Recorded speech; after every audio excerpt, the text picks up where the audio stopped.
Hello students, IIT brain में आपका स्वागत। आज हम फिजिक्स में जिस टॉपिक पर डिस्कस करेंगे उसका नाम है इलेक्ट्रिक फ्लक्स। अभी तक हमने अपने डिस्कशन में जिस फिजिकल क्वांटिटी पर अपनी डिस्कशन जारी रखी उसका नाम इलेक्ट्रिक फील्ड था, जो कि एक पॉइंट के लिए डिफाइन की जाने वाली वेक्टर क्वांटिटी है। अब हम एक ऐसी स्केलर क्वांटिटी को डिफाइन करेंगे जिसे किसी पॉइंट के बजाय एक एरिया एलिमेंट के लिए डिफाइन किया गया है। लेकिन इस क्वांटिटी को डिफाइन करने से पहले हम किसी एरिया के साथ जुड़े हुए एरिया वेक्टर पर डिस्कशन करेंगे। तो पहले हम एरिया वेक्टर को समझें कि क्या होता है एरिया वेक्टर किसी एरिया से एसोसिएटेड। सो मान लीजिए कि यह बोर्ड एक ऐसा ऑब्जेक्ट है जिसका एक एरिया है। सो अगर इस बोर्ड के एरियल वेक्टर की बात की जाए तो बाय डेफिनेशन एरिया वेक्टर को मैग्नीट्यूड में सरफेस के एरिया के साथ उसके परपेंडिकुलर डायरेक्शन में बने हुए वेक्टर को मिला के प्रेजेंट किया जाता है।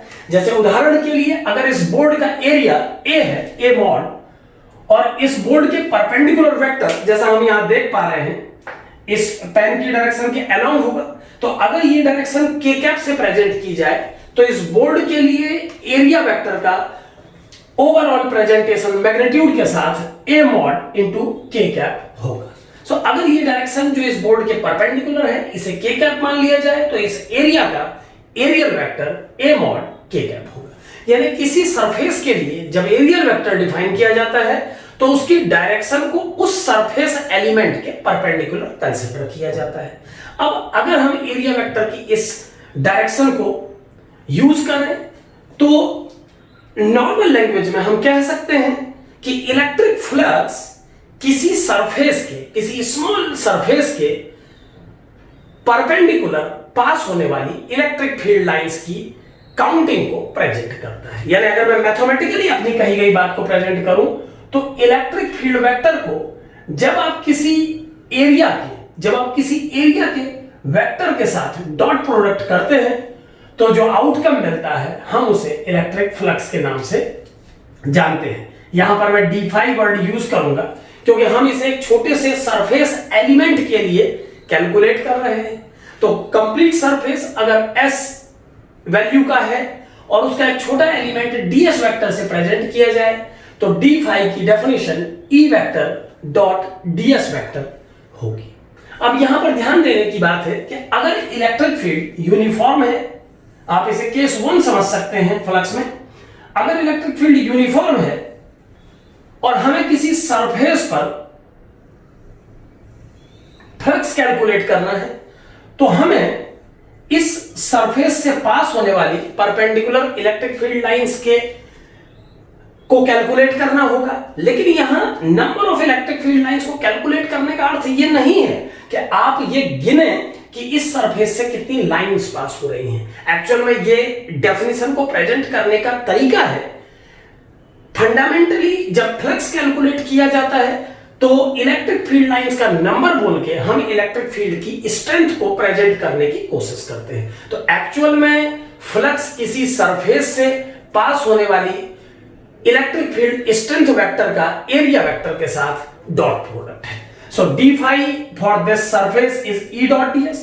अब अगर इस बड़े सरफेस S के लिए हमको नेट फ्लक्स कैलकुलेट करना हो तो पहले हम इसके किसी छोटे से एरिया वेक्टर ds के लिए फ्लक्स कैलकुलेट करेंगे। एक छोटे से एरिया वेक्टर ds के लिए जो फ्लक्स की वैल्यू आएगी वो इस फॉर्मूले से दी जा सकती है E dot ds वेक्टर।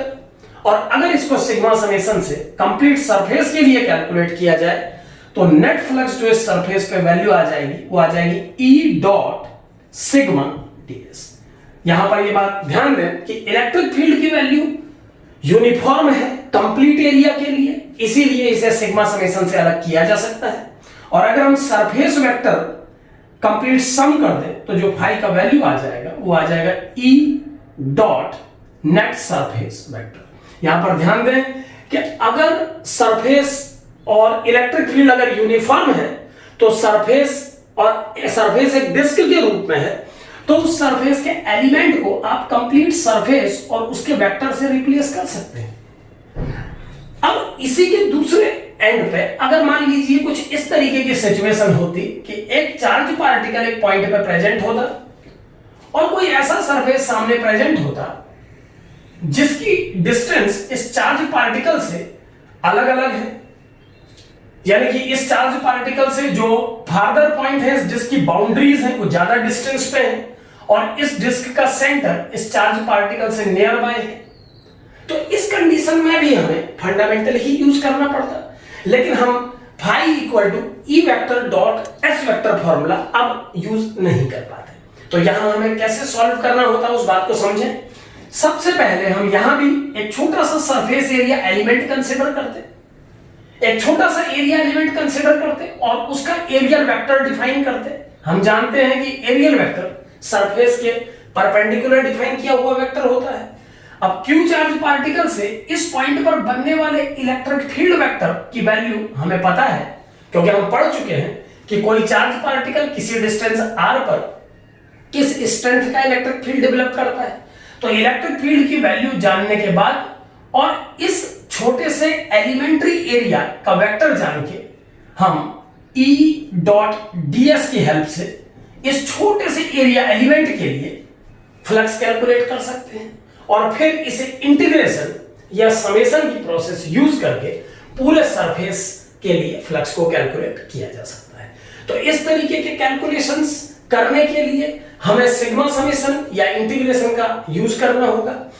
यहां पर ध्यान दें, अगर किसी कंडीशन में इलेक्ट्रिक फील्ड और सरफेस एरिया वेक्टर के बीच में बनने वाला एंगल थ्रू आउट यूनिफॉर्म है, तो इस तरीके के केसेस को भी फ्लक्स में सिंपली कैलकुलेट किया जा सकता है। जैसे उदाहरण के लिए, अगर एक चार्ज पार्टिकल एक स्फीयर से सराउंडेड है और हमें इस स्फीयर पे नेट फ्लक्स कैलकुलेट करना है इस चार्ज पार्टिकल के कारण, और यहां पर अगर हम इस सरफेस पे एक छोटा सा एलिमेंट ds कंसीडर करें, तो इस ds वेक्टर का डायरेक्शन और इस चार्ज पार्टिकल के द्वारा इस पॉइंट पे प्रोड्यूस होने वाले इलेक्ट्रिक फील्ड का डायरेक्शन पैरेलल होगा। जैसा हम देख पा रहे हैं, ये चार्ज पार्टिकल r डिस्टेंस पे जो इलेक्ट्रिक फील्ड डेवलप करेगा वो आउटवर्ड रेडियस की डायरेक्शन में होगा और इस छोटे से एलिमेंट का जो सरफेस एरिया वेक्टर है वो भी आउटवर्ड रेडियस के डायरेक्शन में होगा।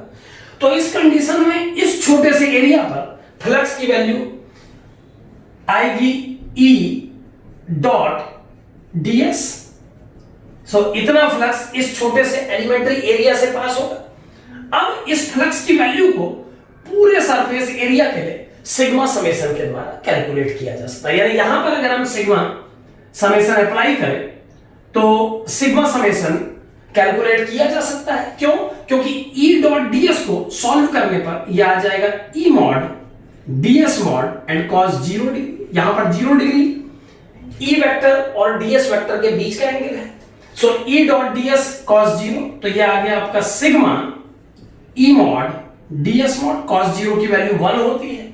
और अब चूंकि इलेक्ट्रिक फील्ड का स्ट्रेंथ थ्रू आउट सेम है और ds वेक्टर इस छोटे से एलिमेंट्री सरफेस को प्रेजेंट कर रहा है, तो जब हम इलेक्ट्रिक फील्ड को बाहर लेके समेशन करेंगे इस पूरे सरफेस के लिए, तो इस सरफेस के लिए किए गए समेशन की वैल्यू फाई ये इक्वल टू आ जाएगी E वेक्टर इनटू 4 पाई r स्क्वायर।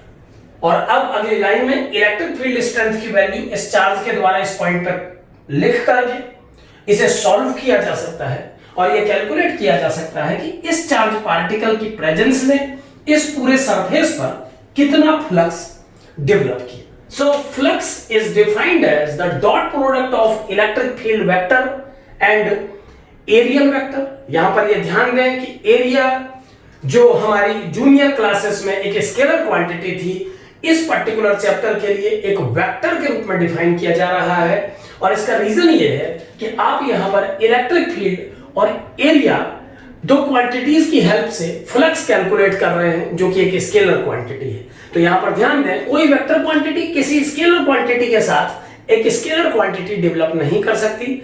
डेफिनेटली ऐसा तभी हो पाएगा जब आप एरिया को एक वेक्टर क्वांटिटी के रूप में डिफाइन करेंगे और डॉट प्रोडक्ट यूज करेंगे। सो दो वेक्टर्स की हेल्प से आपने यहां पर एक स्केलर क्वांटिटी डेवलप की। इस क्वांटिटी का यूनिट न्यूटन पर कूलम इनटू मीटर स्क्वायर होना चाहिए इस फॉर्मूले के अकॉर्डिंगली। और ये इसको सॉल्व करने के कुछ तरीके हैं। एक बात यहां पर और ध्यान दें, इलेक्ट्रिक फील्ड नाम से जिस क्वांटिटी को हम अभी तक पढ़ रहे थे, वो क्वांटिटी किसी पॉइंट के लिए डिफाइन की जाने वाली क्वांटिटी है। इलेक्ट्रिक फील्ड की वैल्यू को एक पॉइंट के लिए डिफाइन किया जाता है, और फ्लक्स एक ऐसी स्केलर क्वांटिटी है जिसे सरफेस के किसी एलिमेंट के लिए डिफाइन किया जाता है। तो फर्दर आगे जब हम गॉसेस थ्योरम पढ़ेंगे तो हमें इलेक्ट्रिक फ्लक्स नाम की क्वांटिटी की रिक्वायरमेंट होगी, इसीलिए हमने इलेक्ट्रिक फील्ड को पहले डिस्कस किया। Thank you.